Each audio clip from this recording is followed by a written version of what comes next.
Hello friends, मैं हूँ अवधेंद्र। Friends, बहुत इंटरेस्टिंग टॉपिक है अ, जो आपको जानना चाहिए। अ, ब्रिक्स की जो मीटिंग है, Brazil, Russia, India, China and south Africa plus other countries too have been incorporated.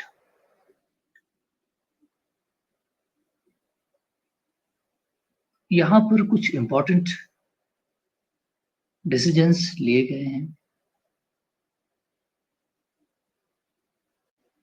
जो कुछ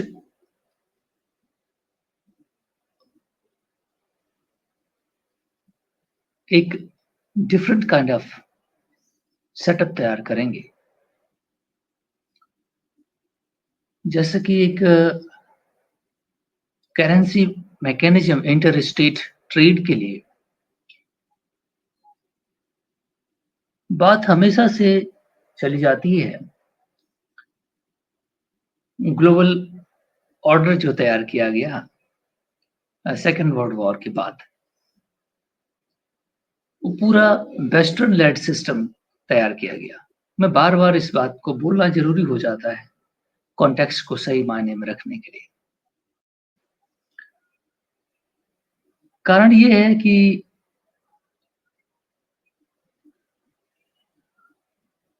टेरिटरीज़ तो आज़ाद हुई,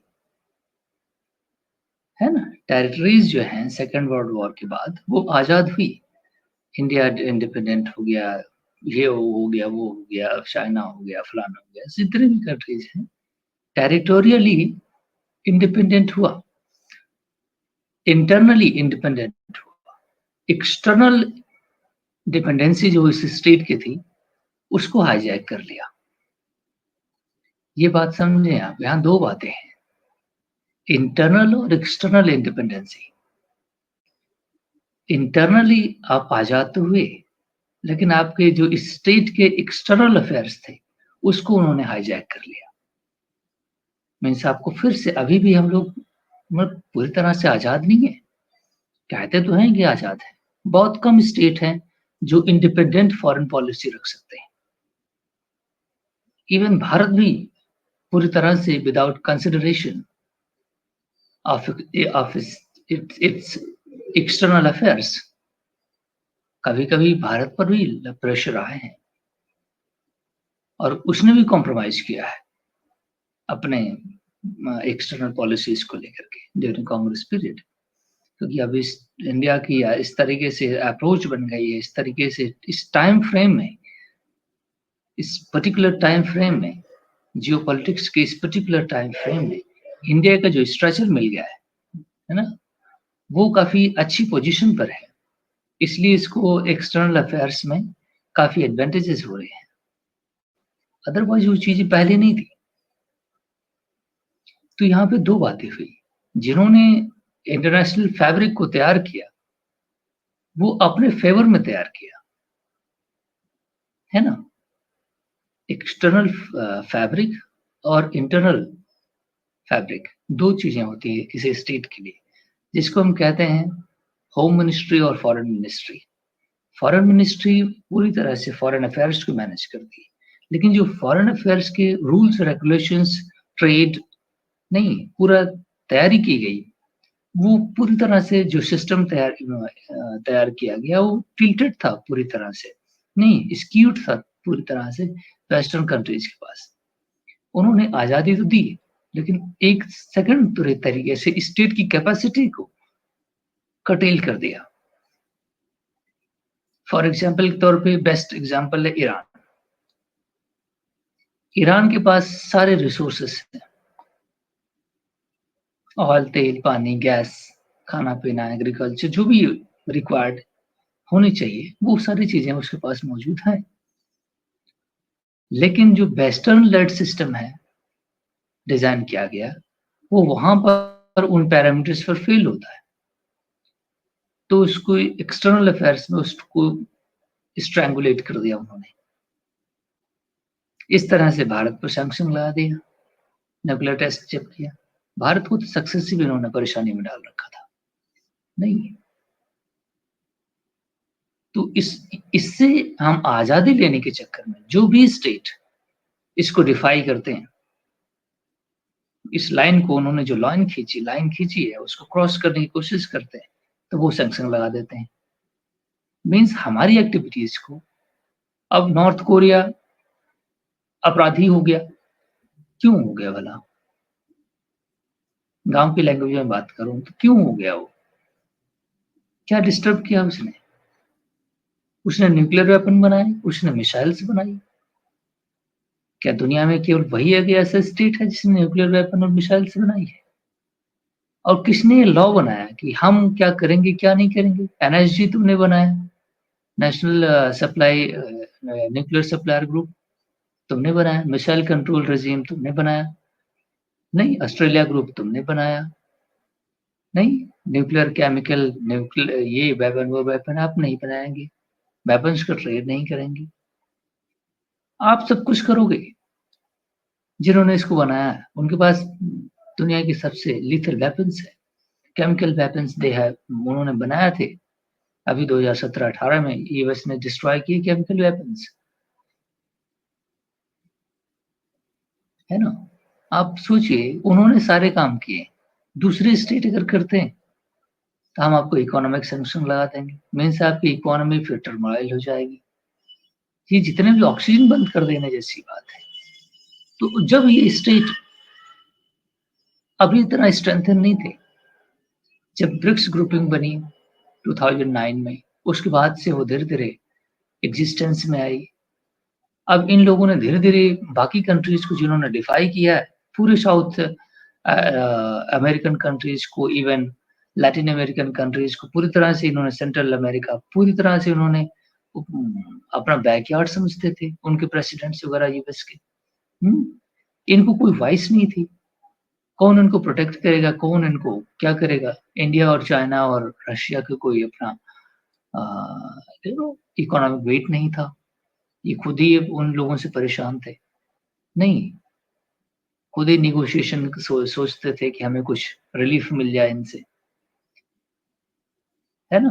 तो ये सारी चीजें कोई किसी को देखने वाला नहीं था, वो लोग सारा डिसीजन लेते थे। तो ये सारे जो स्टेट अभी तक हैं, जो ब्रिक्स में अभी आए हुए हैं, 33 प्लस कंट्रीज, 35 कंट्रीज, ये सारे डिफाई किए गए, जो वेस्टर्न सिस्टम को नहीं मानते, उनके सताए गए, सप्रेस किए गए लोग हैं ये। ये ऐसे भाग के नहीं आए।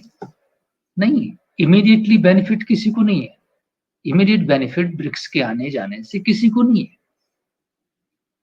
कि आप इधर आ गए हैं तो अभी 10 बिलियन आपके अकाउंट में चला जाएगा, ऐसा नहीं हुआ किसी के पास। इमीडिएट बेनिफिट नहीं है किसी का। लेकिन एक ऐसे पॉलिटिकल ग्रुप में आए हुए हैं सभी लोग मिलने कि हमारी जो कॉमन कंसर्न्स है वो एड्रेस किए जाए। हमारी इकोनॉमी को वेस्टर्न कंट्रीज ने स्ट्रैंगुलेट कर दिया। नहीं, हमारे पूरे फॉरेन अफेयर्स को ये मैनेज करते हैं। हम कोई चीज करेंगे तो इनसे पूछ के करेंगे। तो इन सारे चीजों का सॉल्यूशन जब निकला तो इसी ब्रिक्स ग्रुपिंग में निकला। सारे लोगों की आवाज जो है ये ब्रिक्स ग्रुपिंग है। ब्रिक्स कोई ऐसी बात नहीं है। ब्रिक्स प्लस जो अभी बन रहा है ये ग्रुप, ये बड़ा ही जरूरी ग्रुप है। ये वेस्टर्न कंट्रीज की डोमिनेंस को कम करने के लिए बहुत जरूरी है। और ये भी चाहिए कि हर कंट्रीज की वॉइस जो है इस ग्रुपिंग में आए और इसको स्ट्रेंथन किया जाए। एंटी वेस्ट ग्रुपिंग है। एंटी वेस्ट मीनिंग ये नहीं है कि एंटी वेस्ट, हमें खुद से जीने का अधिकार है। इन डेवलपिंग कंट्रीज को, इनके सिटीजन्स को जीने का अधिकार है। Who will decide India's capacity और एनीबॉडीज कैपेसिटी? है ना? बात तो बनती है। उनको इनकैपेसिटेट करना, उनकी रियल पोटेंशियल को रियलाइज ना होने देना। नहीं, एक तो बेचारे वैसे ही गुलामी के पीरियड से निकले, इकोनॉमिक एक्सप्लॉयटेशन से। आपने डिफरेंट इंटरनेशनल बैरियर्स लगा दिए, आप इसको क्रॉस करेंगे। वो जानते थे कोई भी कंट्री इस बैरियर को क्रॉस ना कर सकेगी। अगर वो जानते होते कि इंडिया, चाइना आगे निकलेंगे, इंडोनेशिया, तो ऐसा सिस्टम क्रिएट नहीं करते। वो और ज़्यादा डिफ़िकल्टी पैदा कर देते। नहीं, लेकिन अब शायद इन लोगों के पास रिसोर्सेज़, ह्यूमन रिसोर्सेज़ हैं, भारत और चाइना के पास, इसलिए ये धीरे-धीरे आगे आए हुए हैं। अदरवाइज़ जो सिस्टम इन्होंने क्रिएट किया, उससे बाहर निकलना बहुत मुश्किल था। तो जो ब्रिक्स है ना, ये एस्पिरेशन है इन कंट्रीज़ की, जो सताए हुए लोग हैं। आपने ईरान को निकाल दिया, वेनेजुएला को निकाल दिया, अ, क्यूबा को निकाल दिया, इथियोपिया को निकाल दिया, नहीं, नाइजीरिया को निकाल दिया। पूरी कंट्रीज़ को आपने आइसोलेट कर रखा है। उसमें किसी को ख्वाहिश ही नहीं है। रशिया को आपने निकाल दिया, हैं? आप तय करेंगे। अभी चाइना के कनाडा के साथ बातचीत हो रही है, वो सिख वाले मैटर पे, खालिस्तानी। वो कनाडा, ट्रूडो कह रहा है कि भारत पे इकोनॉमिक सैंक्शन लगा देंगे। ये कोई तरीका है? उस सैंक्शन का कोई मीनिंग नहीं है। फिर भी उनके पास एक वेपन है कि हम किसी के ऊपर सैंक्शन लगा देंगे या रोक देंगे, बंद कर देंगे, तुम्हें तोड़ देंगे। नहीं, ये जो मेंटल सेटअप है ना? एक्सप्लॉइट करना लोगों को, उनको वल्नरेबल रखना। ये ब्रिक्स ऐसा आंसर है जिसको एड्रेस करेगा। इसलिए मैं बार-बार इस पे आ रहा हूँ, क्योंकि ब्रिक्स की जो मीटिंग है, ये इतनी इम्पोर्टेंट है और बहुत सही टाइम पर इन्होंने रशिया को आइसोलेट किया, क्योंकि रशिया ही एक ऐसा कॉमन एज ग्राउंड है जिस पर चाइना और इंडिया भी उसके साथ है। अगर चाइना में यही मीटिंग हो रही होती तो इंडिया हैप्पी नहीं होता और फिर वो बात नहीं बनती। जो आरआईसी है, ये आरआईसी, इंडिया, चाइना, रशिया, ये ग्रुपिंग, ट्राइलैटरल ग्रुपिंग है, ये बड़ा इंपॉर्टेंट है। मिस्टर शी जिनपिंग ने शायद इसको अंडरस्टैंड किया कि इंडिया के साथ 2 किलोमीटर के आगे पीछे बॉर्डर के चक्कर में पूरी एशिया की बैंड ना बजाओ। नहीं, क्योंकि अगर ये तीनों लोग पैरेलली साथ चलेंगे, तभी वेस्टर्न कंट्रीज का हम मुकाबला कर सकते हैं। अदरवाइज आप फिशर्स यहाँ पैदा करेंगे बॉर्डर्स पर, 2 किलोमीटर के आगे पीछे। किसने तय किया है कि कौन सा बॉर्डर कहाँ पे है? नहीं, दूसरी पार्टीज की भी बात तो मानो। हम ही सही हैं। ये एक एग्रेसिव बिहेवियर जो है, और इसके चक्कर में इंडिया इतना आगे निकल गया दुश्मनी के चक्कर में कि अब चाइना को मुश्किल पैदा होने शुरू हो गई। उसका विजन ब्लर होने लगा है। इंडिया इतना आगे निकल गया चाइना को इनसर्कल करने में कि चाइना का विजन ब्लर होने लगा है। आपको पता नहीं है, साउथ चाइना सी से लेकर के पूरा जापान और साउथ कोरिया, जापान और फिलीपींस, वियतनाम, ब्रुनोई, पूरे एशियन नेशंस, पूरा ring of Indian ocean ring association, और मालदीव को भी धमकाया और श्रीलंका को अपने कंट्रोल में लिया। नहीं, ईस्टर्न अफ्रीकन कॉन्टिनेंट को सारे को कंट्रोल में लिया है। ये मजाक बात नहीं है। और इसमें वेस्टर्न कंट्रीज के साथ एफिलिएशन स्ट्रॉन्गर, नहीं, क्वाड ग्रुपिंग बनाना, एक पूरी तरह से अब चाइना को मुश्किल समझ में आने लगी है। और चाइना को मुश्किल इसलिए समझ में आने लगी है कि तुम बॉर्डर पर तो लड़ाई लड़ दोगे, मैंने माना, उसमें दोनों को हानि होगी। ऐसा तो है नहीं कि तुम इंडिया को स्ट्रेटजिक डिफीट दे दोगे, ऐसा तो है नहीं। लाखों लोग दोनों तरफ, नहीं, सैक्रिफाई करेंगे अपनी लाइफ को। बॉर्डर डिस्प्यूट में कोई कंक्लूजन निकलेगा नहीं। लेकिन अब सबसे इंपॉर्टेंट चीज आती है तुम्हारी ट्रेड। जो तुम्हारी ट्रेड जो है, मर्चेंट शिप्स जो है, वो इंडियन ओशियन से पास करती है। और हमारे पास यहाँ पर तुम्हारी इकोनॉमी को हर्ट करने का सबसे बड़ा पावर है। तुम्हारी सारी सारी जो ट्रेड है वो यहीं से पास करती है, और ये हो जाएगा बैटल ग्राउंड। एक हूदी रेबल्स जो यहीं कोने पर रहते हैं, है ना, रेड सी में, वो 4-6 मिसाइल रख करके किसी-किसी को मार करके इतना परेशान कर दिए कि लोग ट्रेड बंद कर दिए। तो भारत जैसा पावर प्लस नहीं 35 प्लस जब 35 कंट्रियों का ग्रुप है ना, इससे निकल जाओगे तुम। है ना? तो चाइना की इकोनॉमी अगर ये वॉर 1-2 साल भी इंडिया चाइना के साथ चलती चली जाए, आजकल के वॉर ऐसे नहीं होते। नहीं, आजकल के वॉर 2-4 साल तक जब तक कन्क्लूजन नहीं निकल जाते, 2-3-4 सालों तक अगर वॉर चलती रही चाइना के साथ, तो उसकी इकोनॉमी के कितना अ, पूरी इकोनॉमी क्रिपल हो जाएगी। हुँ? उसके एक्सटर्नल ट्रेड पे पूरा असर पड़ेगा। अब बताओ कि इसका क्या कन्क्लूजन निकलेगा? कि मुझे तो मेरा अनुमान क्रॉस कर इनके चोक पॉइंट्स पर। नहीं, अब इंडिया ने भी क्या कमाल काम किया। इंडिया ने ट्राइलेटरल ट्राई सर्विसेज़ वहाँ इंस्टॉल कर दी, अंडमान निकोबार में, साउथ पॉइंट पर, इंदिरा पॉइंट पर। और फिर यहाँ पे लक्षद्वीप मिनी कॉय आइलैंड जो है, वहाँ पर भी नेवल बेस बना दिया। अब यहाँ पर भी जो नेवल बेस बना है, उसका ग्वादर पर अटैक है। हैं? वो जो विजिलेंस है, वो ग्वादर पर अटैक करने के लिए बनाया गया। ग्वादर रिपोर्ट पाकिस्तान में जो बना रहा है, यहीं पर इसका सर्वेलेंस किया जाएगा, है ना? भारत ने नेवल चौथी न्यूक्लियर कैपेसिटी वाली सबमरीन बना दी, फोर्थ अभी अभी परसों ही लॉन्च कर दी, है ना? बाकी और अपने शिप्स वगैरह हैं। भारत के पास मिसाइल्स प्रोग्राम, बाकी सारे सिस्टम मौजूद हैं। इंडियन ओशियन में हमारा जो असर और रसूख है, वो एक्सेप्टेबल है, ये चाइना अंडरस्टैंड कर चुका है। मैं कह रहा हूँ 6 महीने से ज़्यादा चाइना बर्दाश्त नहीं कर सकता अपनी डूबती इकोनॉमी को, है ना? उसके अंदर में ही डिस्टर्बेंस आ जाएगा कि किस तरह का वॉर है। तो चाइना इस बात को अंडरस्टैंड कर चुका है और वो भी क्वाड ग्रुपिंग के साथ, ये और लीथल बन जाता है। अकेला इंडिया ही इन पर भारी पड़ जाएगा, लेकिन अब क्वाड ग्रुपिंग के साथ तो और लीथल हो जाएगा। इंडिया ने ऐसे-ऐसे एग्रीमेंट्स कर रखे हैं, नहीं intelligence sharing, weapon sharing into the problem time, difficult time. ये सारे कंट्रीज के साथ आर्म्स एंड एम्यूनिशंस और अगर ड्यूरिंग वॉर पीरियड में शिप्स वगैरह डैमेज हो जाए तो उसको रिपेयर करने के प्रोग्राम्स पूरी तरह से इसको भारत ने एनसर्कल कर दिया है।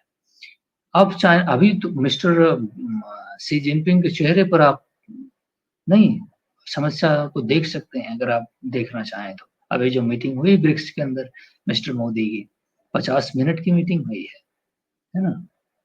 तो उनके चेहरे पर आप वो एक्सप्रेशन देख सकते हैं कि वो कितना टेंशन में है। वैसे चाइनीज़ का चेहरा हमेशा ही कभी उनको मैंने हँसते नहीं देखा, लेकिन ठीक है। लेकिन भारत ने उनको समझा दिया है कि इंडियन ओशन पर तुम्हारी डिपेंडेंसी ये सफिशिएंट है, हम तुम्हें एड्रेस कर देंगे इस चैलेंज को, है ना? और चाइना इस बात को भली-भाँति समझ चुका है। इसीलिए वो टेबल पर आया और ज़्यादा इंडिया के साथ मैटर ना बिगड़े। वो इसने स्टार्ट कब किया? पता है? उसने स्टार्ट कब किया? ड्यूरिंग कोविड पीरियड में। देखा कि इंडिया उसको ये पता था कि सबसे इम्पोर्टेंट चीज़ क्या है पता है? डेमोक्रेसीज़ जो होती हैं वो हमेशा कमज़ोर नज़र आती हैं, लेकिन वो कमज़ोर होती नहीं है। डेमोक्रेसीज़ जो होती हैं वो कमज़ोर नज़र आती हैं, लेकिन वो होती नहीं है। अथॉरिटेरियन रेज़ीम जो होते हैं वो हमेशा सख्त और स्ट्रॉन्ग नज़र आते हैं, लेकिन वो अंदर से कमज़ोर होते हैं। अथॉरिटेरियन रेज़ीम जो है, टोटलिटेरियन जो रेज़ीम है चाइना की, उसको देखने में माइट नज़र आता है, लेकिन ऐसा नहीं है। उसके साथ wish and consent of the people नहीं होता। अननेसेसरी अगर वॉर लड़ने जाओगे ना 6 महीने बाद, 6 महीने तक वॉर अगर चाइना ने लड़ ली है ना, उनके अंदर से ही वायलेंस शुरू हो जाएगा कि तुम बदतमीज़ी क्या कर रहा है? क्योंकि लोग लीडर के साथ लिंक अप नहीं है। यहाँ मोदी की सेंसिटिविटी है इंडिया के अंदर, डेमोक्रेसी में जो होती है wish and consent of the people होती है। तो इस बात को समझने की जरूरत है। ये अलाइंड हो सकती है ड्यूरिंग डिफिकल्ट टाइम, है ना, वो डिस्टर्ब जरूर नजर आती हैं डेमोक्रेसीज, लेकिन ऐसा नहीं है, ये पावरफुल होती हैं। मुझे भी रियलाइज हुआ, और वही उस दिन वल्नरेबिलिटी समझ करके बॉर्डर पर अटैक करने की कोशिश की, लेकिन अब उसको रियलाइज हुआ कि that was the strategic mistake. अगर वो ऐसा करता तो उसके बहुत इम्पैक्ट होते। So thank you very much my friends.